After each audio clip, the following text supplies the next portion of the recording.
is such a lovely venue, and I want to thank Barb and Britt Maurice for having us. It's just so much fun not to be in a library and reading with a drink.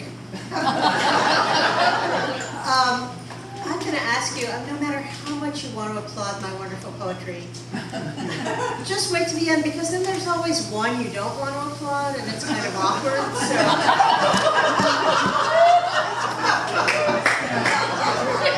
So let's just wait. It's a short reading. So 1 year at Squaw Valley, Galway Cannell advised us to take the I, the word I, out of our poems and to try to write without using the word I. And I think for about 18 months, I wrote poems without using the word I. And this is one from that series. And I just had a 6-year-old and a 3-year-old at my house for the weekend, and I heard the title of this poem a lot of times this weekend, which is No Whining. Take the example of Sam Lopata, whose father died in Auschwitz. He grew up broke in Paris and then designed restaurants in New York. His favorite was the love in the ruins look, a perfectly finished dining room bludgeoned by a wrecking crew, dangling wires and rubble around the tables. Life goes on, he said. You go into the wreck and have fun. Get it? This next one, I think the hardest kind of poem for me to write is a love poem. And this is my attempt at that. It's called The Ways I See You. The flash of the hook when I rise to the bait. How your eyebrows give the joke away. In your baseball cap and championship t-shirt. You with the facts, doing the math. The hard set your mouth can take. On the treadmill at the gym, talking to yourself. Over breakfast, reading to me from the Times. Your willingness to try even swing dance, even yoga. Full black beard, pounding abalone, gray stubble, no particular place to go. In a suit with a mic at our daughter's wedding. Your shoulder against a dolly under something heavy. On I-5, on 880, talking, missing the exit. Your hands over the sink, on the keyboard, with hammer or X-Acto or pen. The current I stand in, its surge and drag. Your face in the mirror next to mine, day after day, forgetting to really look at you, as if you'd be here forever.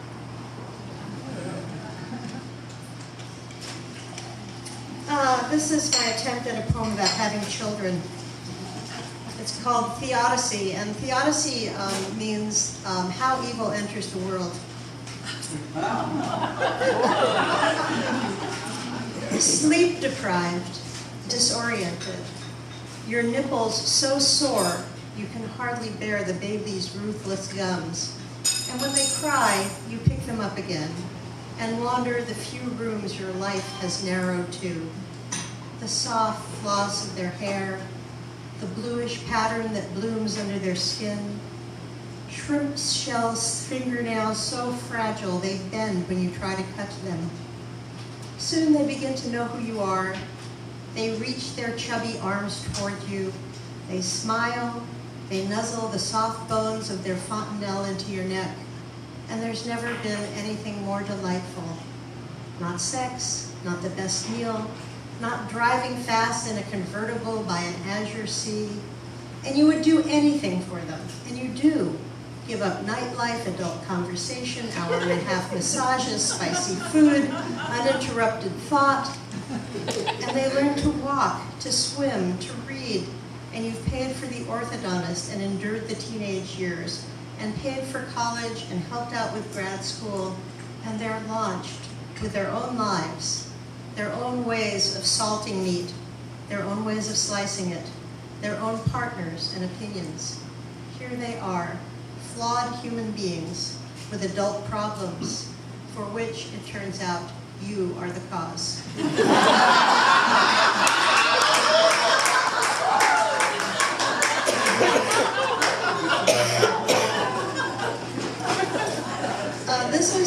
first poem I wrote after the 2016 election. So I guess you could call it a political poem. It's called Why Humans? For the joke, even the pun, for black humor in a bleak hour, for the complication of stuff, tangled, woven, manufactured, compressed, crooked, cooked, plastic and rubber and corian, concrete, steel, and asphalt, for glass, blown from sand and fire, for grammar, for the 6,500 spoken languages, for mensch and derriere and giggle and preposterous, for the winch, the pulley, the level, the wheel, for faucets that turn on when you wave your hand, for hands, for their cunning thumbs, for false teeth, false testimony, avarice, compassion, for the known step of the beloved on the stairs, arched eyebrow, gap tooth, elfin ear, for arrival, for departure, the longing for return, for the embrace, the howl, the song, for the brief spark and the spiraling dark. So you never know what's going to turn into a poem for you. I read a book last summer called 7 Brief Lessons on Physics, which by Carlo Rovelli, which is about what's happened in physics since Newton. And it's beautifully written and really inspiring. And I was reading it all summer while I was doing other things. And these poems were sort of inspired by it. This one is called Thinking About Einstein While Waiting for the Big Blue Bus. And for those of you who don't know, the Big Blue Bus is in LA. It's from Santa Monica. All their buses are blue, and they're called the Big Blue Bus. And everything about the bus is blue. The bus stop, everything. Thinking about Einstein while waiting for the Big Blue Bus. How is it that the light at the corner of Pico and Lincoln that spills so generously over the sidewalk, blue metal chairs, 5 lanes with their cross-stitch of traffic, can be discrete packets, discontinuous, distributed across space? How could a mind on a series of ordinary mornings, forkfuls and earfuls, deconstruct the everywhereness of light into microscopic moving parts, some of which only exist when they bump into each other? How could he gaze at the golden abundance spilling over Ulm and Munich and Pavia and think, no, not a blanket, not a swath, but a gathering of particles that meander somewhat predictably through the bent universe to bump against us in leaps and bounces, while in Germany, the Jews begin to stitch the yellow stars on their sleeves, and next to me at the bus stop, mostly Hispanic faces, and the light streaming over everyone. This is a little less elevated one from the same series called Being Here Now. One of the wonderful things about that book is like he's always rising above the mundane. His descriptions of physics are always about like how wonderful life is, and so this is sort of a different take. Being Here Now. Black-hearted, bleak outlooked, I crisscross the urban, stoplight-ridden, traffic-choked terrain, and I'm late and drive badly, not polite, not patient, passing my disgruntlement to others driving near me, who spread it further, a drop of toxic dye in the already damaged pond we share, and I see and acknowledge my part in making the day a little bit worse for everyone. And yet, no attempt to deflect or reflect is going to make it. No poetic intimation, no veil lifting from my eyes, no clearer, purer vision of reality, just stuck in this slightly sweaty body, in the here and now, out of sorts and behind the wheel. And I think I should skip to the end because I feel like I'm running out of time. So I'm going to just read the last poem. This was another poem from Squaw Valley Community of Writers where you get to a point where you can't write anymore. It's called Horse of Another Color.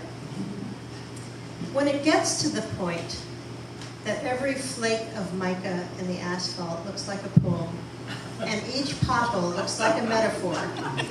It's time to pull back on the reins and calm down that overheated horse. Whoa, Nelly.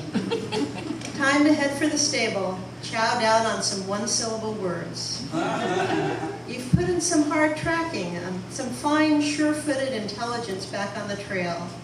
And it's true that anything could be a poem, and you could be headed in an interesting direction despite all evidence to the contrary. But it seems like it's time to give it a break. Fresh cliches are always lined up at the starting gate, skittery nags ready to breeze down the field, thundering hoofbeats and all. You don't want to mix with that crowd. So it's time to call it a day, hang up your horseshoes, put down that pen, and let those frantically chattering aspens talk to themselves for a while.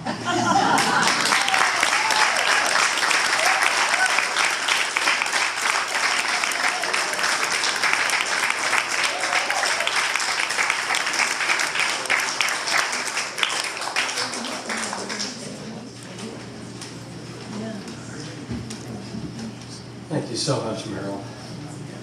So we will take another break before Amanda Moore, and so if you'd like to get something else to drink, please do. And we'll start again in probably about 10 minutes, and so that we're finished by 5 o'clock. Thanks.